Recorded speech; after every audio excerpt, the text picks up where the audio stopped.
పూరా లోకల్. నమస్తే, welcome to పురా లోకల్. ప్రస్తుతం మనం గాంధీ భవన్లో campaigning committee joint convener Ramya Rao తోటి ఉన్నాము.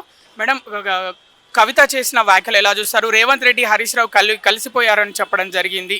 మ్యాచ్ ఫిక్సింగ్ జరుగుతుందని చెప్పారు. ఎలా అనిపిస్తుంది ఆ వ్యాఖ్యలు? కవిత సస్పెండ్ కాబోతున్నాను అని తెలిసి సస్పెండ్ అయ్యాక ఈ రకంగా మాట్లాడడం జరుగుతుంది. ఇప్పుడు వాళ్ళ పార్టీ నాయకుల మీద ఏ రకమైన అలిగేషన్స్ పెట్టుకున్నా మాకు వచ్చిన ఇబ్బంది ఏం లేదు. కానీ కాంగ్రెస్ పార్టీ మీద, రేవంత్ అన్న గారి మీద అలిగేషన్స్ పెట్టడం అనేది అది ఏమాత్రం సరికాదు. ఎందుకంటే అక్కడ ఆధిపత్య పోరాటము, అధికారం కోసం ఆరాటము ఉన్న వాళ్ళు అక్కడ ఏ రకమైన వాళ్ళకి కరెక్ట్గా సెట్ అవ్వలేదో ఏంటో దాంట్లో భాగంగా ఈరోజు ఆ అసంతృప్తి అనవసరంగా మా అధికార పార్టీ మీద పడుకుంటూ ఇష్టం ఉన్నట్టు మాటలు మాట్లాడడము ఎంత మాత్రం సరికాదు. అధికారం ఉన్నా అధికారం లేకపోయినా బాధ్యత గల రాజకీయ నాయకురాలు ఎవరైనా ప్రజల పక్షాన ఉండి మాట్లాడాలి. కానీ మరి విపక్షంలో ఉండి తట్టుకోలేక అధికారం లేదని ఆగమాగం అవ్వుకుంటూ ఇలాంటి మా రేవంత్ రెడ్డి గారి మీద కానివ్వండి, కాంగ్రెస్ పార్టీ మీద కానీ ఇలాంటి వ్యాఖ్యలు చేయడం అది మరి ఆమె విఘ్నతకే వదిలేస్తున్నాం. మరోవైపు బీఆర్ఎస్ శ్రేణులు చెప్తుంది ఏంటంటే, కవితను ఇలా వ్యాఖ్యలు రేవంత్ రెడ్డి వెనకాలే ఉండి కవితతో వ్యాఖ్యలు ఇలా చేపిస్తున్నాడని చెప్పడం జరిగింది. ఎట్లా చూస్తారు? రేవంత్ రెడ్డి గారికి ఏమవసరం అండి? కవిత వెనకాల బీజేపీ ఉండొచ్చు, మేము ఎందుకుంటాము? మేము చాలా క్లియర్గా, వెరీ క్లియర్గా పీసీసీ ప్రెసిడెంట్ కానివ్వండి, మా ముఖ్యమంత్రి గారు కానివ్వండి, కాంగ్రెస్ పార్టీకి కవిత అవసరం లేదు, మేము తీసుకోము అని కూడా చెప్పారు. అలాంటప్పుడు మేము పార్టీకే తీసుకోనప్పుడు కవితకు ఉండాల్సిన అవసరం మాకేముంటుంది? మరి గతంలో కవితనే చెప్పింది నన్ను బీజేపీ వాళ్ళు ఏకనాథ్ షిండేగా అమ్మన్నారు అని. మరి అది వాళ్ళు చేస్తున్న ప్లే కావచ్చు, ఇది వాళ్ళు చేస్తున్న డైవర్షన్ పాలిటిక్స్ కావచ్చు. ఎందుకంటే ఇప్పుడు మేము రిజర్వేషన్ కోసము చాలా మంచిగా దానికి BC declaration, Kamareddy BC declaration పెట్టుకొని దాన్ని అసెంబ్లీలో చేసుకొని బిల్లును పాస్ చేసుకొని గవర్నర్కు ఆర్డినెన్స్ పంపితే, మరి ఇప్పుడు బీజేపీ వాళ్ళు దానికి మద్దతు తెలిపక ఆర్డినెన్స్ను ఆమోదించక మరి బీసీ పార్టీ అనుకుంటూ మరి ఈరోజు బీసీల పక్షాన ఉన్న కాంగ్రెస్ పార్టీకి మరి సమర్థించకుండా డైవర్షన్ పాలిటిక్స్ చేసే విధంగా కవితను ఈ రకంగా వాళ్ళే వెనుకుండి ఆడిస్తున్న ఆట కావచ్చు అని భావించాల్సిన అవసరం ఉంది. తెలంగాణ ప్రజలందరూ కూడా గమనించాల్సిన అవసరం ఉంది. బీజేపీ అధ్యక్షుడు రామచంద్రరావు కాంగ్రెస్ ముఖ్య నేతలే రాష్ట్రంలో యూరియా కొరతుంటే యూరియా బస్తాలు ఎత్తుకబోతున్నారని చెప్పడం జరిగింది మీడియా ముఖంగా. ఎట్లా చూస్తారు ఆ వ్యాఖ్యలు? అవునండి, ఏదో ఒక్క గ్రామంలో ఏదో ఒక్క జిల్లాలో జరిగిందాన్ని వాళ్ళు భూతద్దం లాగా యూరియా అందట్లేదు అంటున్నారు. వెనకో ముందో యూరియా డెఫినెట్గా మేము అందిస్తాం.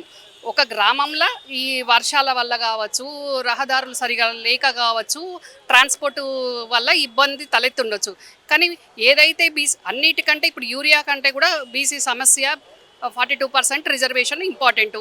దాని గురించి మాట్లాడకుండా ఈ చిన్న చిన్న సమస్య అయినా యూరియా గురించి మాట్లాడడం అది ఎంతవరకు కరెక్ట్? అంటే రాష్ట్రంలో ఇట్లనే బీజేపీ పార్టీ బలపడాలి అని అనుకుంటూ ఈ రకమైన ప్రజాపాలన మంచి ప్రజారంజకంగా జరుగుతుంటే తట్టుకోలేక ఇప్పుడు బీఆర్ఎస్ను జీల్చి కవితతోటి ఎట్లయితే ఆట ఆడిస్తున్నారో మరి అదే రకంగా కాంగ్రెస్ పార్టీకి వచ్చే పేరును చూసి తట్టుకోలేక బీజేపీ వాళ్ళు ఆడిస్తున్న ట్రిక్స్ అని మనం భావించాల్సిన అవసరం ఉంది. 42% బీసీ రిజర్వేషన్లతోటి తెలంగాణ రాష్ట్రంలో స్థానిక సంస్థల ఎన్నికలు జరగడం అసాధ్యమని కూడా చెప్తున్న పరిస్థితి. ఎట్లా చూస్తారు? ఏం అసాధ్యం కాదండి, తప్పకుండా ఏదైనా కాంగ్రెస్ పార్టీతోటే సాధ్యమవుతుంది.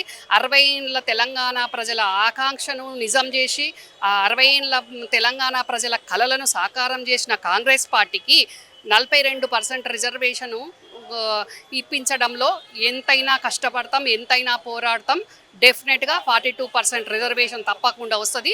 బడుగు బలహీన వర్గాలకు అన్ని రంగాల్లో వాళ్ళు అభివృద్ధి చెందే విధంగా కాంగ్రెస్ పార్టీ అలాగే పనిచేస్తుంది. చేతల్లో కూడా అదే చూపిస్తుంది తప్ప బొట్టు బొమ్మను నమ్ముకున్న బీజేపీ వాళ్ళు ఈరోజు ఏవో ఇలాంటివి అన్ని అవాకులు చెవాకులు పేరుకుంటూ కోడిగుడ్డు మీద ఈకలు చూసినట్టు చూడడం తప్ప వాళ్ళకు ఎంతసేపు వాళ్ళకు నాయకత్వం లోపం ఉంటుంది. ఆ నాయకత్వం లోపంతో ఇక్కడ వాళ్ళను ఏదో ఒకటి అని ప్రజలను గందరగోళపరిచే విధంగా వాళ్ళు ప్లే చేస్తారు, అంతే తప్ప ఏం లేదు. రేవంత్ రెడ్డి పాలన గురించి చెప్పాలంటే ఇప్పుడు 2 సంవత్సరాలు అవుతుంది, ఇంకో 2 నెలలు పూర్తి అయితే ఎలా అనిపిస్తుంది? రేవంత్ రెడ్డి గారి గురించి చెప్పాలంటే 2 మాటలు ఏం చెప్తారు మీరు?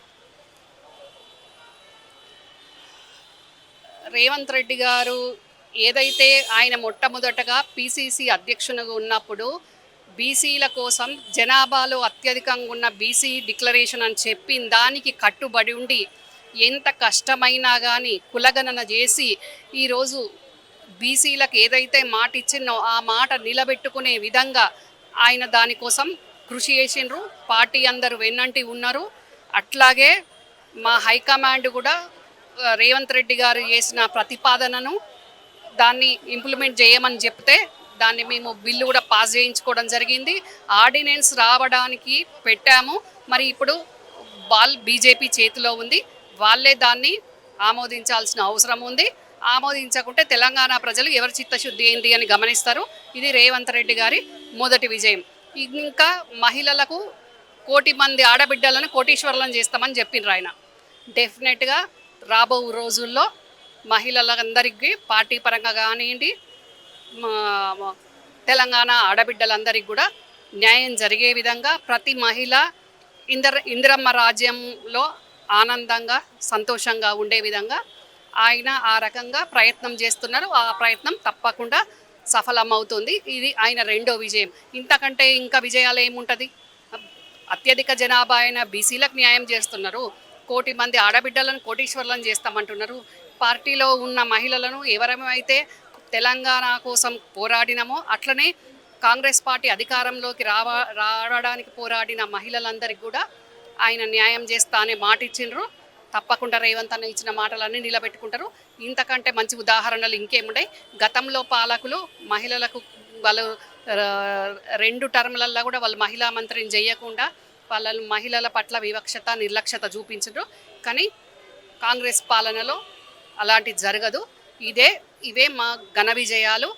ఇంకా ఈ మా విజయ పరంపర చూసి తట్టుకోలేక బీజేపీ వాళ్ళు ఎంతసేపు వాళ్ళు రెచ్చగొట్టే వ్యాఖ్యలు చేయడం తప్ప మరి వాళ్ళ చేతికి మేము కేసులు ఇచ్చినా కానీ వాటి మీద స్పందించరు.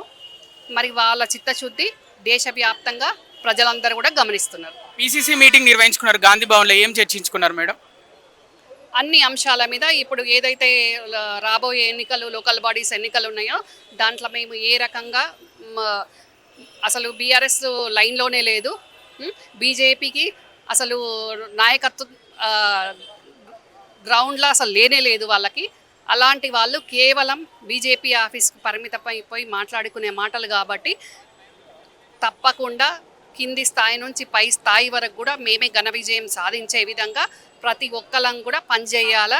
అట్లాగే ఈ ఎన్నికలకు ముందు కానీ వెనక కానీ అందరికీ అన్ని విధాల కమిటీలు కానివ్వండి, కార్పొరేషన్ చైర్మన్లు కానివ్వండి, అన్నీ కూడా అందరికి కూడా పార్టీకి పనిచేసిన వాళ్లకు న్యాయం చేస్తాము. తప్పకుండా అందరం కలిసికట్టుగా పనిచేసి మళ్ళీ ఎప్పుడు ఎన్నికలు వచ్చినా కూడా కాంగ్రెస్ పార్టీ ఘన విజయం సాధించే విధంగా పనిచేయాలి అని అందరం డిస్కషన్ జరిగింది. పిసిసి ప్రెసిడెంట్ గారు చెప్పడం జరిగింది. అందరూ ఏకకంఠంతో అంగీకరించడం జరిగింది. ప్రభుత్వం మీద ప్రజల్లో వ్యతిరేకత ఉందని ప్రతిపక్షాలు అంటున్నాయి. ఎంతవరకు నిజమంటారు? ప్రతిపక్షం అంటేనే అట్లా మాట్లాడతాయి, అందులోనే ఉంది అర్థం. వాళ్ళు ప్రజాపక్షం ఉండరు. ప్రతిపక్షం అంటేనే ప్రతికూలంగా మాట్లాడేవాళ్ళు. కాబట్టి కాంగ్రెస్ పార్టీ చేసేదాన్ని చూసి 2 పార్టీలు కూడా ఓర్చుకోలేక గందరగోళానికి గురి చేసుకుంటూ బీఆర్ఎస్ పార్టీ ఉనికి కోల్పోతున్న క్రమంలో ఈ చిన్న చిన్న లోపాలు ఏవైతే ఉన్నాయో యూరియా లాంటివి వాటిని భూతద్దంలో పెట్టి చూపించుకుంటూ మరి ప్రజలను వాళ్ళు చేసిన అవినీతిని బయటికి రాకుండా గోచరంగా గురయ్యే విధంగా మళ్ళొక్కసారి మభ్యపెట్టే మాటలు వాళ్ళు మాట్లాడుతున్నారు. వాళ్లకు తానా తందానా అనడానికి బీజేపీ పార్టీ లోపాయికారి ఒప్పందము ఉన్నదని ప్రజలందరూ కూడా గమనిస్తున్నారు.